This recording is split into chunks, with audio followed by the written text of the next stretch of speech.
Hello বন্ধুরা, তোমরা সবাই কেমন আছো? আশা করি ভালো আছো। আমিও খুব ভালো আছি। আজ একটু বেশিই ভালো আছি, কারণ আমার আর তোমাদের দাদা ভাইয়ের আজকে একটা স্পেশাল দিন। কারণ আজকে আমাদের রেজিস্ট্রি ম্যারেজ হয়েছিল। আজ রেজিস্ট্রি ম্যারেজ আমাদের ২ বছর পূর্ণ হলো।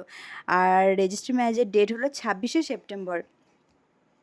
তো আমরা আজকে বাইরে বেরিয়েছি। তোমাদের দাদাভাই বলল, চলো আজকে একটু বাইরে ডিনার করে আসি। তো বাইরে ডিনার করার জন্য আমরা একটা রেস্টুরেন্টে চলে এসেছি। তো রেস্টুরেন্টটা কি সুন্দর তোমরা দেখো, আর একটু তোমাদেরকে ঘুরিয়ে দেখাই রেস্টুরেন্টটা কেমন। তো তোমরা দেখো। আর অবশ্যই যদি কেউ এই রেস্টুরেন্টে আসতে চাও, আমাকে কমেন্ট করবে। রেস্টুরেন্টের নাম হলো ACE বেঙ্গল। তো বেলকনিতে তো বসতে পারিনি, কারণ বৃষ্টি পড়ছিল।